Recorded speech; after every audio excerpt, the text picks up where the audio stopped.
Hello. Thank you for joining us for Unite for Sight's webinar about innovations in education. We are thrilled to have all of you with us here today. My name is Jennifer Staples-Clark, and I'm founder and Chief Executive Officer of Unite for Sight. I will start by briefly introducing you to Unite for Sight, review the webinar logistics, and then we will hear from our expert panelists. Unite for Sight is a global health nonprofit organization that promotes high-quality care for all. We offer extensive global health and social entrepreneurship education programs. Our Global Health University program offers a free webinar series, including today's webinar, and we also offer 20 online certificate programs for students and professionals.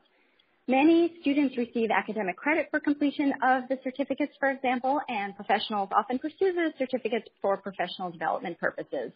The certificate topics range from a certificate in global health and a certificate in global health research to a certificate in cultural competency, as well as 17 other online certificate programs. We have more webinars upcoming during August and beyond, including a webinar in just about 2 weeks about environmental toxins and human health, as well as a webinar at the end of September about health communications and social marketing. We encourage you to register for these free upcoming webinars at uniteforsight.org/webinars and continue looking on our website for future webinars as well, as we'll be planning several for each month throughout the upcoming months. Additional educational opportunities for students and professionals includes participation in Unite for Sight's annual Global Health and Social Entrepreneurship events, which focus on responsible global engagement. Our 14th annual Global Health and Innovation Conference, which is the world's largest global health and social entrepreneurship conference, will be on April 22nd and 23rd of 2017 at Yale University. And the conference includes 300 speakers and more than 2,000 participants for a weekend exchange of ideas across all disciplines of global health, education, international development, and social entrepreneurship. And the conference website and registration can be seen at uniteforsight.org/conference. Additionally, we have healthcare delivery programs that provide care to patients living in extreme poverty. And we partner with phenomenal local eye clinics in Ghana, Honduras, and India to provide quality care to patients who are otherwise unable to access or afford care. These programs are locally led and managed by the local medical professionals, and this collaboration has provided care to more than 2 million people by local doctors during the past decade, including more than 95,000 sight-restoring surgeries by local ophthalmologists. Unite for Sight is the world's only organization that's both a healthcare delivery organization that also offers immersive global health education and social entrepreneurship opportunities for students and professionals. And participants support and learn from local doctors in Ghana, Honduras, and India as they provide care to patients living in poverty in villages, slums, and refugee camps. And the participants learn from the local professionals about patient barriers to care, about effective strategies to reach the hardest to reach patients who are unable to access or afford care, and also about health education strategies and the multitude of other strategies within global health. The local doctors are incredible social entrepreneurs who design effective and innovative strategies to eliminate patient barriers to care. So now I will describe the basic logistics of this webinar. We are so thrilled to have all of you with us here today. We have 5 incredible panelists, and they have a wealth of expertise to share with you during this next hour. Each of our panelists today will start by giving a 2-minute introduction about themselves, their current role, and their key guidance and advice and lessons learned regarding innovation in education. And then we will dedicate the remaining time to your questions and answers. We received many terrific questions from you, our audience, by Monday's question submission deadline, and we selected the most common and most thoughtful questions to ask our panelists today. We also invite you to submit additional questions in the text box on the left of your webinar screen, and then we'll select those questions to ask the panelists today, too. We also encourage you to tweet about the webinar, including your key lessons learned, by using the hashtag GHVWebinar, and you can see the hashtag in the webinar visuals on your screen. So now we will proceed with having each of our panelists introduce themselves in alphabetical order, and I'm delighted to introduce you to our first panelist, Jane Aronson. Jane, please begin by introducing yourself, your background and current role, and share your key guidance and lessons learned regarding innovations in education. Okay, hi, thanks, Jen. And I'm looking forward to meeting everyone. My name is Dr. Jane Aronson, and I was a teacher for 10 years, then went to medical school and became a pediatrician and infectious diseases physician during the AIDS epidemic. And then I ended up morphing into a production medicine specialist. You probably wonder what that is. no time for that. And I ended up in the international world, providing children with access to education, medical care, and psychosocial support. Worldwide Orphans Foundation. We're 19 years old, and we are in currently 5 countries, and we just newly in the last year come back to the United States of America to apply the principles we've learned abroad in the United States for at-risk women. Last point, sorry, would be about innovation. I think the most important thing I'll probably talk about today is the building of in countries where we are, and cities or towns where we are in the U.S., and also being very mindful of cultural congruency and respectful of what countries need and want, and figuring out ways to partner with as many organizations that we can. I'm done. Terrific. Thank you so much, Jane. And Rhonda, Bondie, if you can also please introduce yourself and also share your key lessons learned. Hi, I'm Rhonda Bondie, and I'm an assistant professor of special education at Fordham University and an adjunct lecturer in special education with the Harvard Teaching Fellows Program. I'm a retired classroom teacher. I taught for 25 years in urban settings, and now I focus my attention on preparing teachers, and I conduct research on differentiated instruction in inclusive classrooms. A lesson that I've learned over the years was the importance of taking time to think. David Perkins reminds us that learning is a consequence of thinking. So thinking is essential for both learners as well as teachers, and particularly important when we think about innovations, and a lot of our attention is on the new things and the actions we're taking. And in our rush to get through everything in the time period that we have planned, we often forget to take time to think for ourselves. So one piece of advice I have is to make sure to plan time for thinking. And if you're in a situation like a classroom, for example, one way to do that is to assign to completion, or to not assign to completion, but to assign to reflection. Or if you're making a task list to accomplish an innovation or a project, end the task list with reflection and not completion. So instead of checking off 1 through 10, after you check off 1 through 10, go back and put a star next to the thing that was most challenging and take a moment to consider what made that so challenging, or put a check next to all the items that were almost automatic. They were so easy to finish. So assigning to reflection is a great way to ensure that there's a moment to think. Wonderful. Thank you so much, Rhonda. And Roberta Golinkoff, if you can also please introduce yourself and share your lessons learned. Sure. I have to unmute me. I'm still muted. Ah, crap. Hello? I hear you. Oh.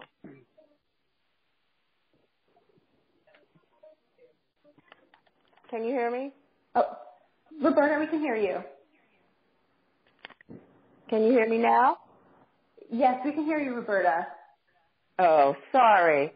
Imagine if we lived in a world where 47% of our jobs were going to go to robots and computers, and where the World Economic Forum said that 5 million jobs will also be lost in that way in the next 5 years. So this is the situation we're in now in the United States and most of the Western countries in the world. The underdeveloped world has slightly different problems. But this is what we face. My name is Roberta Golinkoff. I'm a professor at the University of Delaware and author of a brand new book called Becoming Brilliant, What Science Can Tell Us About Raising Successful Children. And what we argue with my colleague Kathy Hirsch-Patrick in that book is that we really need to redefine what we mean by success for the 21st century. We need to do a bigger, more whole-scale change of what we offer within our school walls that recognizes that the world is really in a very rapidly changing mode. And what we argue is that we want to create kids who are happy, healthy, thinking, caring, and social children who can become collaborative, creative, competent, and responsible citizens tomorrow. We borrowed this mission statement from our citizens to the north. We love Canada. If anybody on here is from Canada, you're the best. And in order to accomplish this, we really need to recognize that children only spend 20% of their waking time in school. We need to think about what takes place outside the school walls, and we need for children to acquire a set of 6 skills that we call the 6 C's that will allow them to succeed and not be replaced by computers and robots.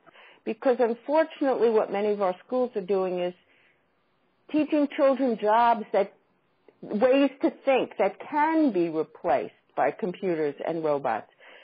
So we need to work on collaboration, communication, content, critical thinking, creative innovation, and confidence to keep our kids gainfully employed, as well as to create people who want to have community and work together. Terrific. Thank you so much, Roberta. And Anna McCullough, please introduce yourself and share your lessons learned as well. Hi there. I'm Anna McCullough. It is wonderful to be on this panel with all of these really interesting and thoughtful people. I am the co-founder and CEO of QuestBridge, which is a national nonprofit organization that places bright, low-income students into over 35 of the nation's best colleges. Just a little set of statistics on our work. Last year we placed around 2,500 students into our partner schools on full or nearly full scholarships. And some of our partner colleges include schools like Columbia and Yale and Swarthmore and Vanderbilt and 30-plus others. We have on some of our partner campuses several hundred QuestBridge students currently attending, and we're based in Northern California. My own background is that I co-founded QuestBridge actually back in 1994 with Michael McCullough when I was still an undergrad, and have been working in various roles in the organization, including CEO and board chair over these years. In addition, I attended Stanford as an undergraduate and as a law student, and I also have worked as an associate scientist for the Environmental Defense Fund. I've worked as a law and research assistant at Stanford, and I worked as a management consultant and in an educational startup company in Silicon Valley. In terms of my lessons learned, one of the things we learned in our work is that, at least for our students, simply helping them into college is just not enough to ensure their success and well-being and happiness, and actually very much resonated with the previous speaker that we wanted to be aware and conscious of the whole student, not just the academic side of him or her. And we thought a lot about things like health and wellness and problem solving, creativity and adaptability, career support, and even financial education, and that all of those were very important to setting our students up for success in the long term, both in college and in life. And we saw that vividly that college life itself is even college itself is only partially academic, and that there are lots of other social and cultural learning that happens, and we wanted to be mindful of that when we guided and advised our students. We tried to build this broader definition of education into our program from the very beginning. Terrific. Thank you so much, Anna. And our final panelist, Jana Zindel, please introduce yourself as well and share your lessons learned. Thank you. Hi, everyone. I'm Jana Zindel, and I'm the Chief Program Officer at Ubuntu Education Fund. Ubuntu's model provides comprehensive support for vulnerable children, and we provide support from cradle to career. And I am responsible for the design, the oversight, and the monitoring and evaluation of all of our programs. Our ultimate goal at Ubuntu is to ensure stable health and stable income for families in the townships of South Africa. I've personally been in the development space for over 15 years working in low-income communities and initially received my master's degree at Georgetown in international policy and development. And I've learned a ton of lessons over the years when it comes to innovation and education in the NGO space. Innovation means different things in different communities. There's no magic bullet. Innovation is a new idea or breakthrough, and in the grit and grind of everyday work, breakthroughs most often occur after multiple failures. The most important discoveries that I have been a part of have come from adaptation based on close observation. Innovation rarely happens in a vacuum. Often at conferences or in the media, we see a strong focus on technology that seemingly can be applied in any context. However, I've seen computers used as decorative status symbols and iPads used simply as radios, and even advanced medical equipment sit and intimidate staff with no benefits. But I've also seen a pen and paper questionnaire written in a local language and properly executed with real buy-in influence models that touch thousands of lives. So when thinking about innovation, we must remember that use the tool or to reach an outcome rather than the basis or source of an approach. Terrific. Thank you so much, Jana, and thank you to all of our panelists. As you heard, they have a wealth of expertise and guidance to share today. Now we will proceed with the question and answer session. As mentioned, we received questions in advance from you, our audience members. If you have additional questions, please post those in the text box on the left of your webinar screen, and we'll be able to ask those today to our panelists as well. For our first question, Anna, what are your greatest lessons learned from building an education-focused organization? So I thought this is a great question. I thought about it. In addition to what I shared a little bit earlier, I would say as a social entrepreneur and as someone in the education space, I've been very humbled by how we've learned a lot in QuestBridge from folks outside of the education space. And one particular example is that one of the best things we ever did at QuestBridge was bring in an executive to lead the organization after about 10 years of us kind of building a model, who actually came from the technology sector. And the reason that we brought him in was because we were trying to grow and build and scale our model such that we could help more students and more communities across the U.S. and actually, to a certain extent, across the world. And Tim had experience actually just building an organization. And while we had lots of experience with our students and higher ed access and so forth, we had a lot to learn from folks who just knew how to create and build and grow an organization that could thrive. And so I think what I've learned, in addition to knowing that education is much more than just the academic success of the student, it's the whole student, but also that as an educational institution, that we needed and wanted to be very open to learning a lot from what we could gain from other sectors. And Tim Brady in particular had a combination of extremely, high talent and skill in management and growth, but he also had incredible integrity so that he could understand our mission and deeply care about it, and then bring the organization to the point that it could be as helpful as it is today. So many more students. I can honestly say that if it had just been left the other founder and me, I don't know that we would have been able to achieve this level of impact. Wonderful. Thank you, Anna. And Rhonda, how do you describe the current climate of innovation in education? Are we developing better learners in recent years? I'm excited about the climate for innovation in education. I would describe it as exciting.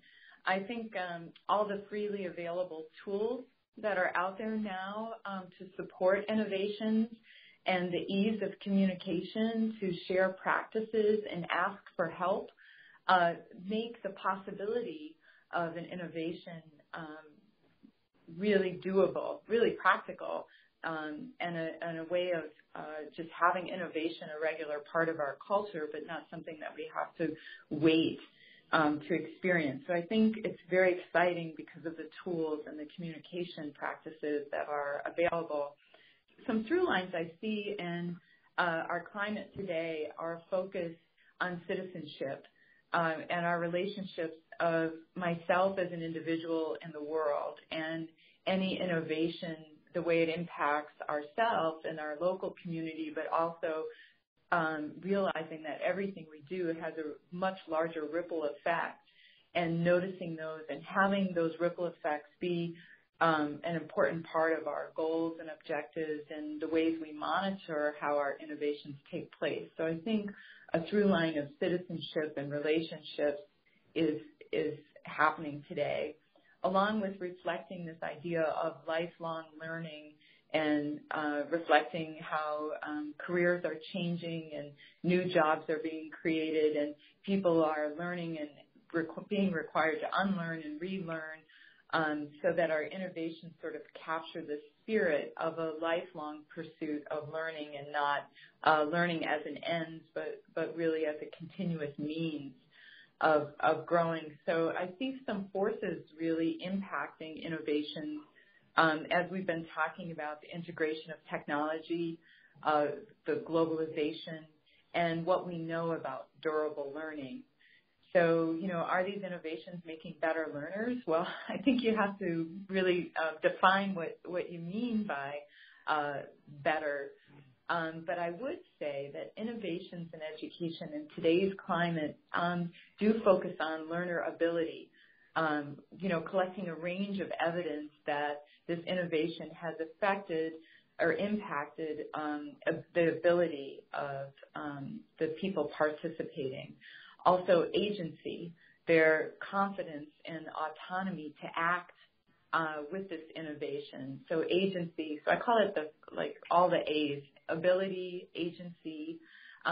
We're looking for an adventurous spirit in innovations today and focusing really on affect, thinking about our feelings, and we learn because we think, but we also learn because we feel, and having attention or a pulse of the spirit of an innovation.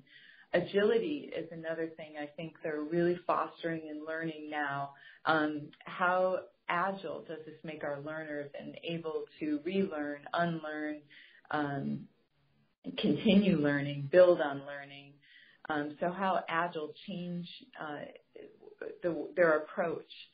So how agile this innovation encourages agility. And finally, advocacy, really getting back into this idea of relationships to the world, and how does this innovation help the participants become advocates and to continue this innovation so that it becomes part of a culture or practice. Excellent. Thank you so much, Rhonda. And Jane, what should be the goal of early education initiatives, and what are the strategies to achieve those goals?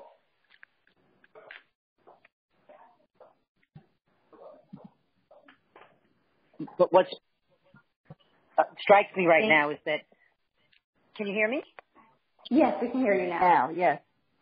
Yes, sorry. What strikes me right now is I'm really listening to all of you, and that's really shaping what I'm thinking and feeling right now. And I come from a world where children are very poor, and they don't have the benefit of the community, if you will, and the interaction that's in a community, whether it be family or friends and teachers and other professionals, if you will, that then sort of collaborate in a way. There's a community collaboration that goes on with very poor kids where learning occurs from many different, nooks and crannies, if you will. Kind of mysterious how learning occurs. So what we focus on a lot at the foundation in any of our programs where there's education is we focus on curiosity, and we really try to get youngsters to discover and ask a lot of questions. We use art, music, theater, dance, sports, recreation, camp and field trips, lots of physical and activity, if you will, where kids are really doing things. A lot of doing is going on. So there's a lot of feedback back to the individual about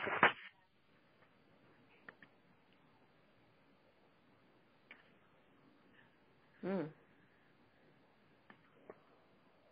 Jane? I think we may have lost Jane. Sorry. We have you back?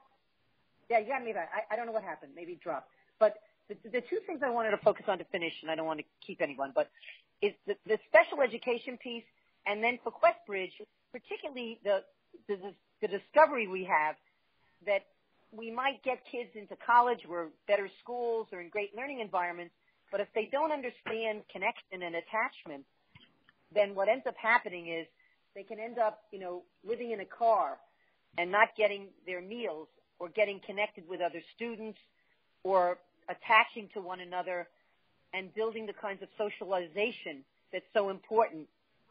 And unfortunately, poor kids may often not have that scaffolding.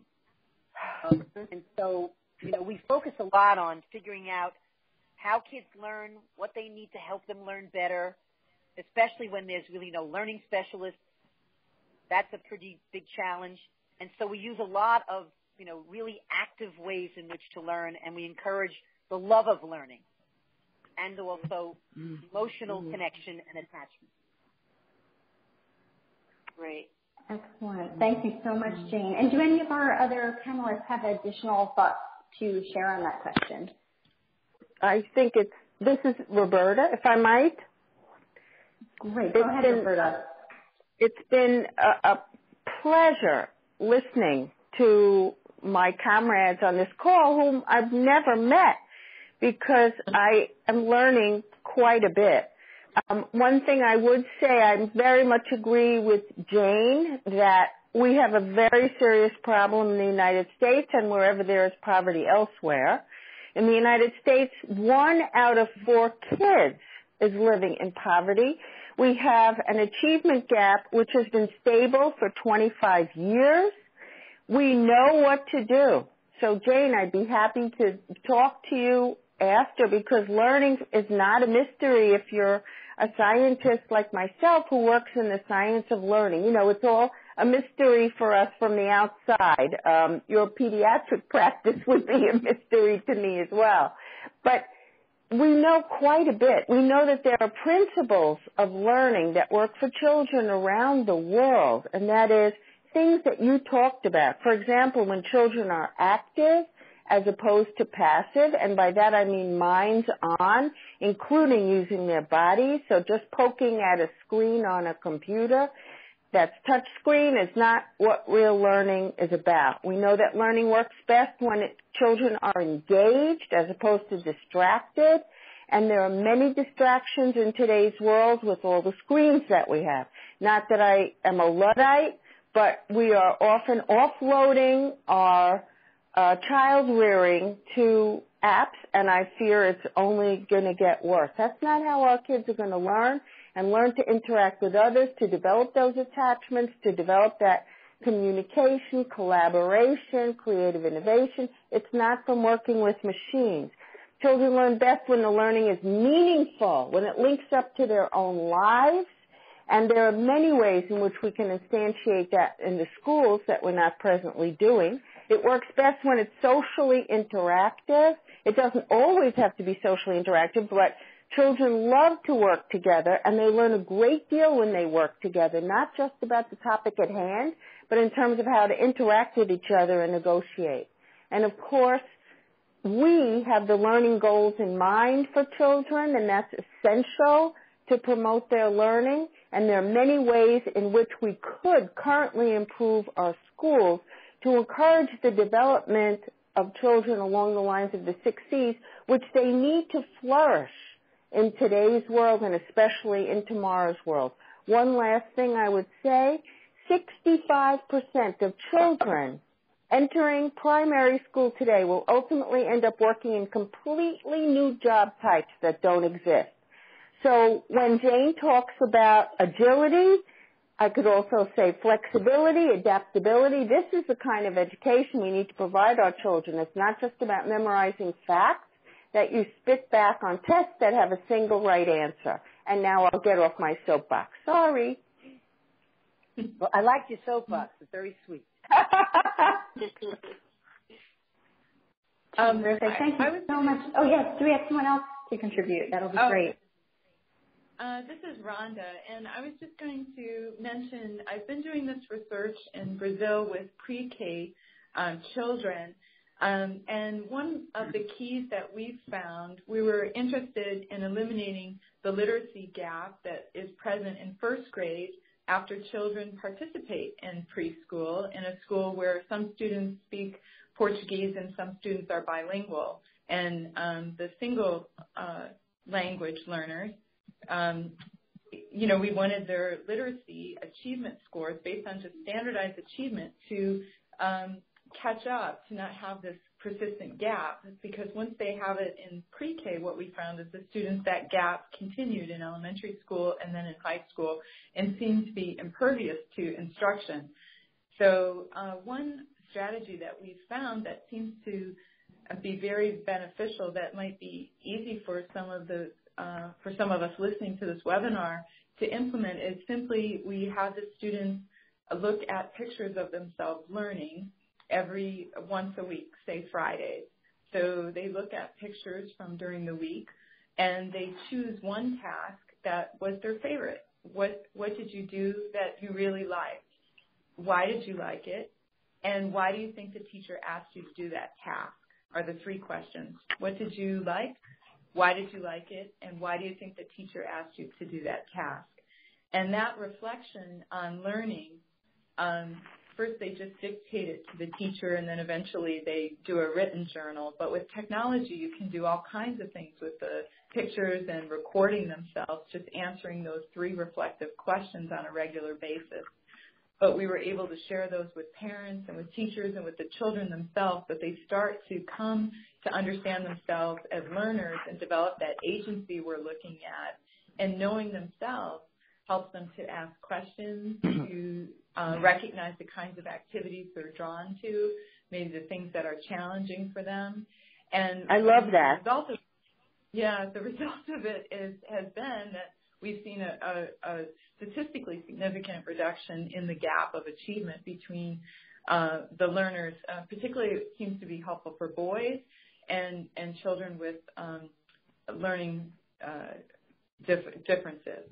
So for what it's worth, it's like three simple questions on a regular basis. That's great. I wonder if you could share something with us in writing about that, if you have any research on that. That's Roberta here. Oh, yes. We have just submitted a paper on that, and we presented a paper on it at the American Education Research Association. So hopefully it'll get published, and if you search my name, the paper will be out. But if you send me a note, I'd be happy to send the paper that we're working on. Great, thanks.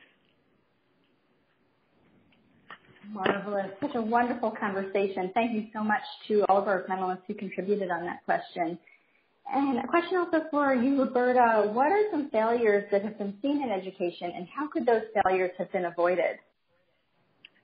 It's so interesting that in the United States we have such a rich educational research effort now. And it happened under George Bush, who created the Institute for Education Sciences. There's a ton of really good research now about how children learn. It's actually been going on for a long time. But when we wanted to, quote, increase standards, although our No Child Left Behind was a great idea in principle, and our Common Core is a great idea, in many places this is instantiated by using high-stakes tests with one right answer. There is really no one in the field of educational research who would argue that this is the best way that children learn. And under No Child Left Behind, many of us were extremely frustrated because we felt as though the educational research that was so abundant was ignored. And under the Common Core, it's more present, but it's still the case that we're mostly looking for single answers. Now, that's not to say that children don't need to memorize stuff. For example, knowing your multiplication tables frees your mind to do all kinds of things when you don't have to sit down and actually work at the calculation. But the majority of things that we require children to learn today can be readily found on the web. You know, we all know second graders. You say to them, you know, what's the tallest building in the world? And they find the answer in 6 seconds. Of course, these are children who have experience with computers and with negotiating them. And the digital divide is another thing that is a concern to me, because many children of low income status do not have ready access to these kinds of devices, which will further increase the achievement gap that we have.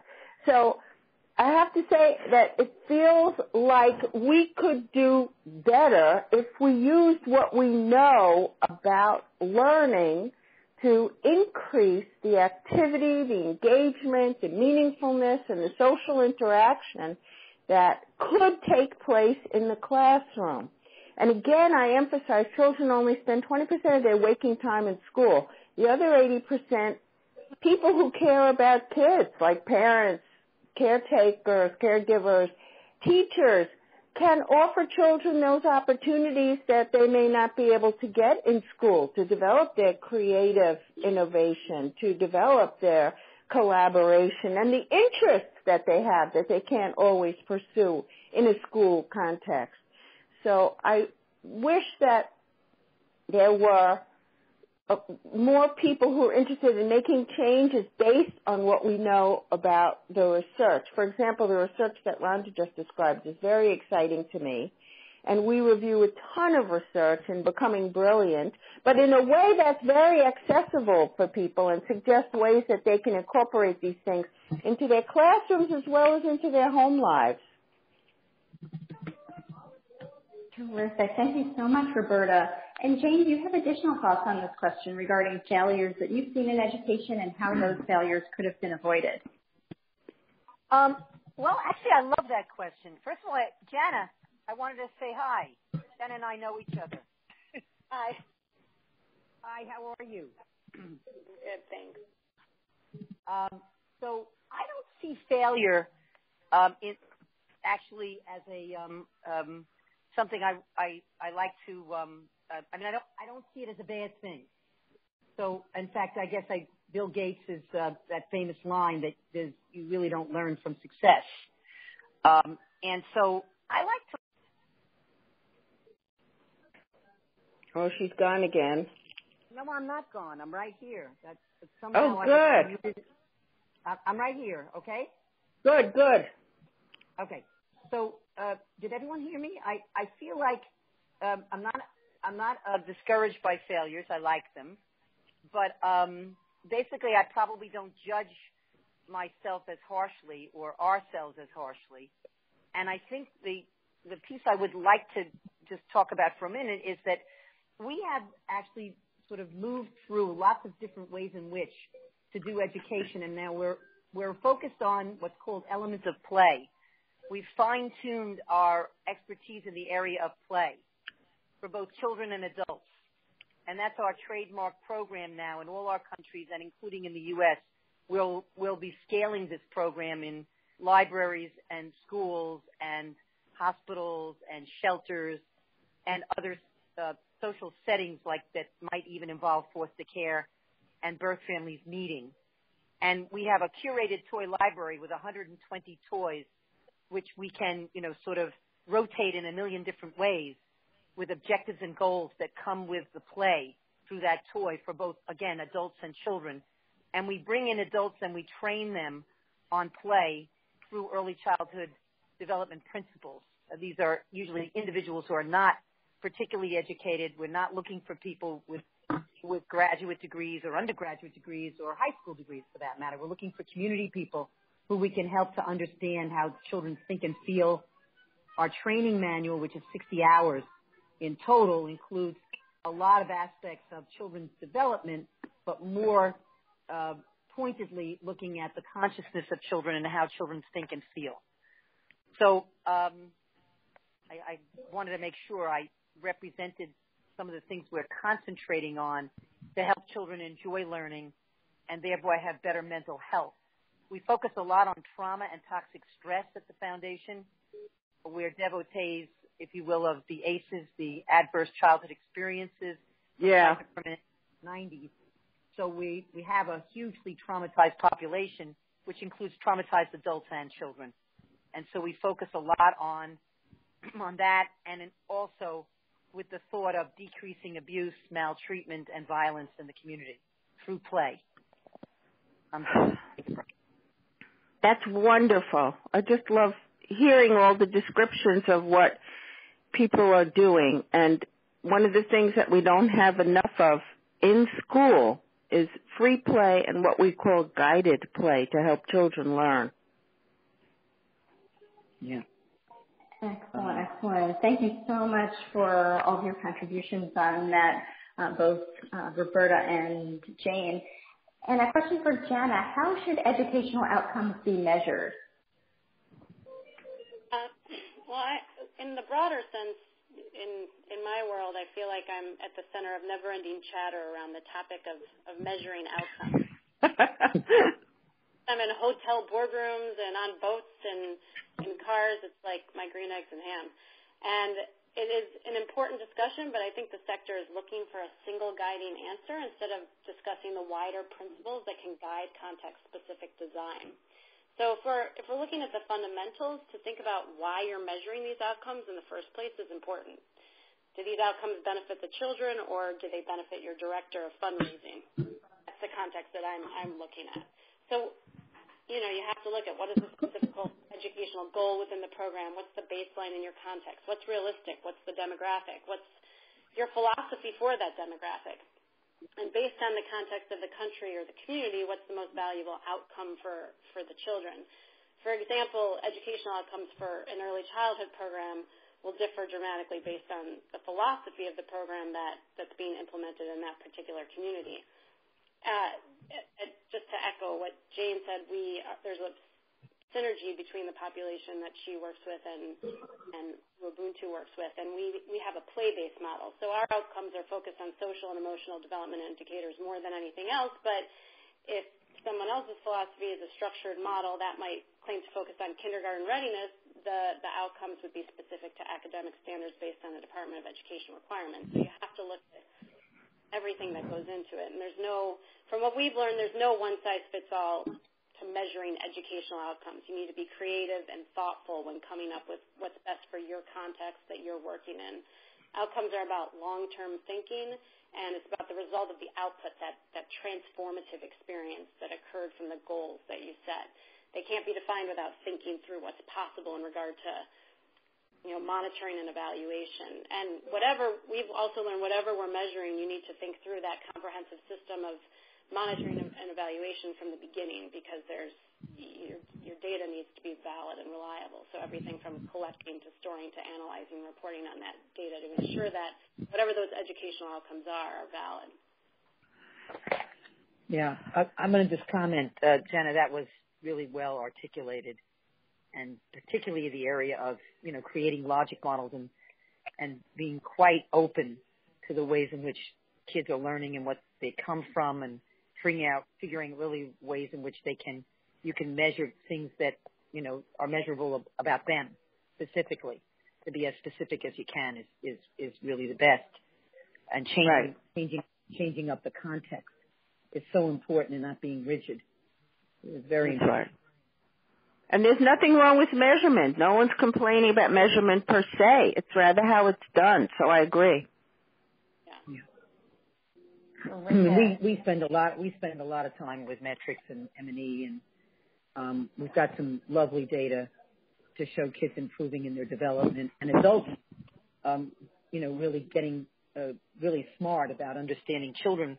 We've got a lot of wonderful experience with people who really didn't like children, didn't understand them, gave them away, and gave their kids into respite care, for instance, in Haiti, who then, when we get our mitts on them and we help them, be able to play and enjoy children, they discover enjoyment and happiness with kids, and then they're able to really feel a sense of altruism towards their themselves and their families and their kids. It's very profound.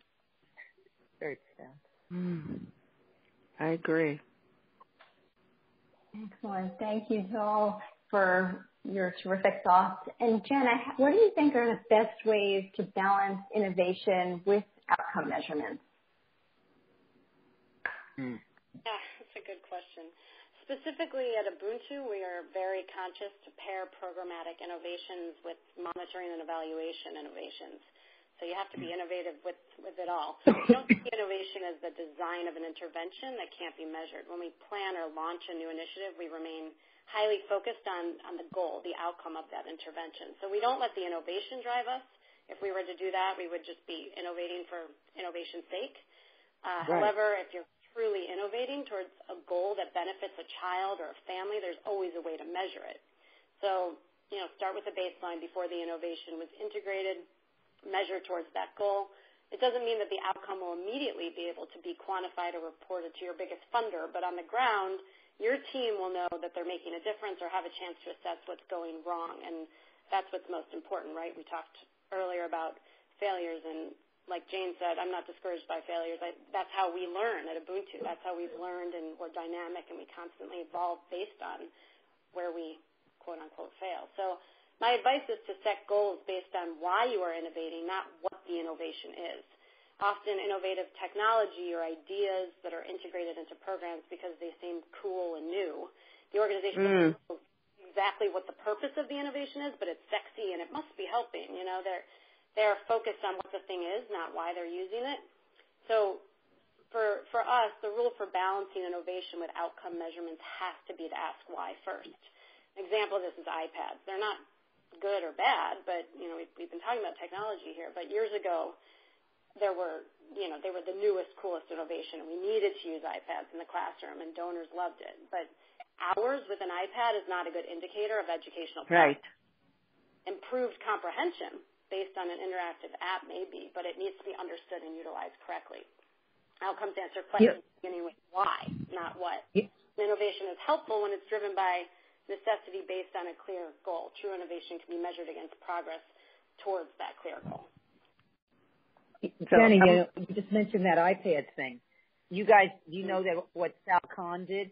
He was so focused on the iPad, and now he's got a nested school out his way, which is focused away from a lot of the technology that he relied on initially and focused very much on group dynamics and work within the group. It's quite fascinating.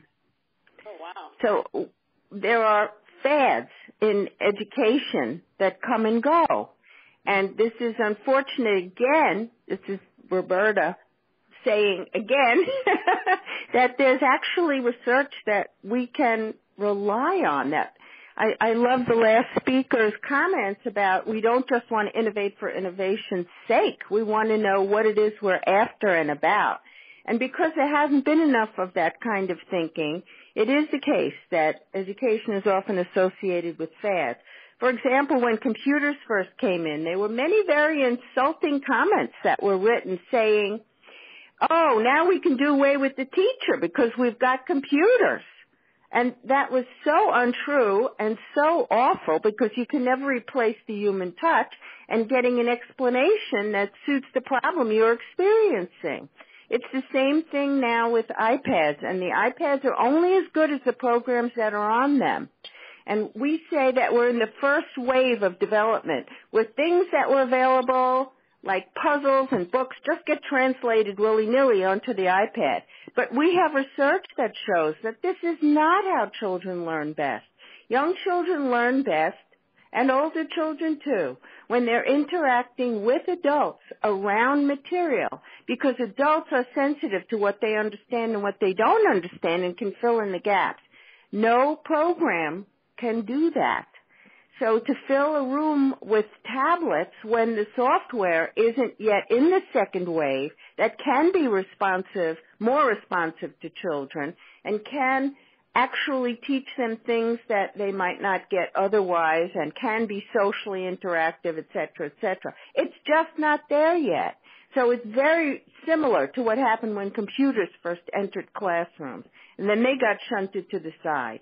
That might happen with tablets as well, but I think there are developments where people are trying to follow the principles of learning that I described earlier to create a second wave that actually capitalizes on the science of learning and what we know about how iPads could be designed to help kids more. Wonderful. Thank you so much. And Anna, how should organizations and programs best prepare students for higher education?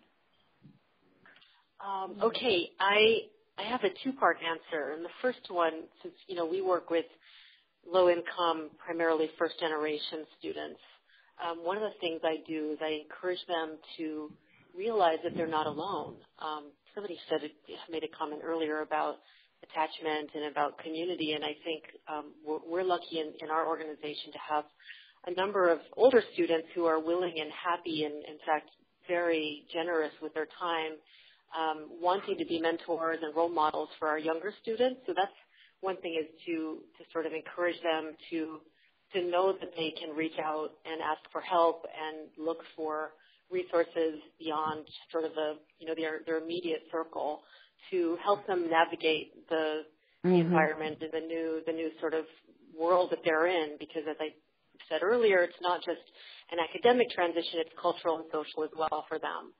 But the other piece, so that one is, realizing that there are people out there who are willing and want to help, and even people who, look and feel like them in terms of someone they can resonate with.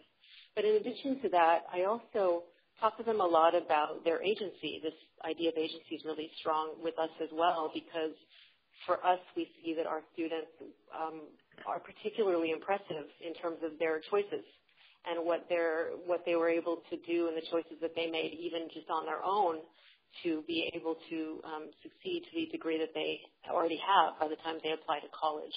So what we often remind them of is the fact that their own stories are really impressive too, and to remember that they have strengths already inside of them that actually will set them up for success in college once they actually also realize that it's okay and, in fact, a very good thing to reach out and ask for help. But they also have a lot that they're bringing to the table on their own. I think to a certain extent sometimes it's a question of confidence and not knowing what you don't know, but once you realize actually you have a lot already that you I think a lot of our kids arrive on campus and they just feel like they're behind already, which to some extent they because culturally they're not aware of the environment as much, they can feel that way, but they actually have a lot of strengths that they're bringing to the table. And so we often try to remind them of that as well, and to remember that they got there for a reason and that they're really just tremendously impressive people with a lot of potential.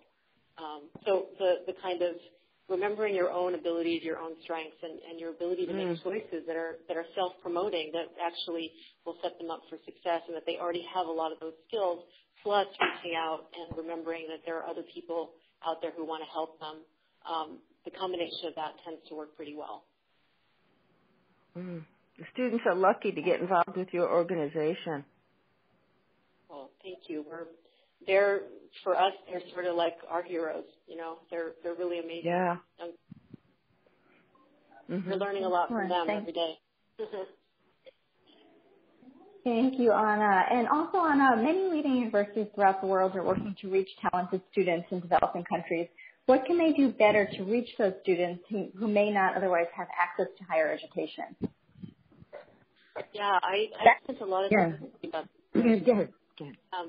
It's very important, we've seen, to build community inside of other countries. If you're interested, if you're a university or you're an educational institution wanting to find students in other countries, to really get to know the people, obviously, to build trust with the leaders in the large and small communities, to kind of take the time to invest in developing a deep cultural sensitivity and understanding the differences between our system here in the U.S.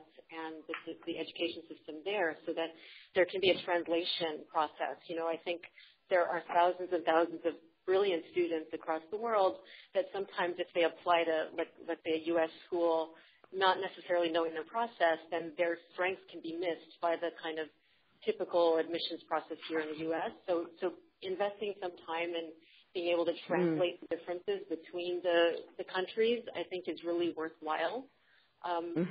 And also building relationships in such a way that it's sustainable. So part of it, this is why I say trust and developing relationships with the leaders and educators in the community, because you want a long-term relationship. You don't want to just like blast in there and say, oh, have everybody apply to our school, and then, you know, not really set the expectations appropriately for the community. So if you're an institution that can only take a small number, let's say, of students, you want to make sure that you're communicating that and being honest about it so that the community itself is set up to succeed in your process. So I think, again, it takes an investment of time and energy and communication that, you know, you can't, there's not a quick fix. You have to kind of invest.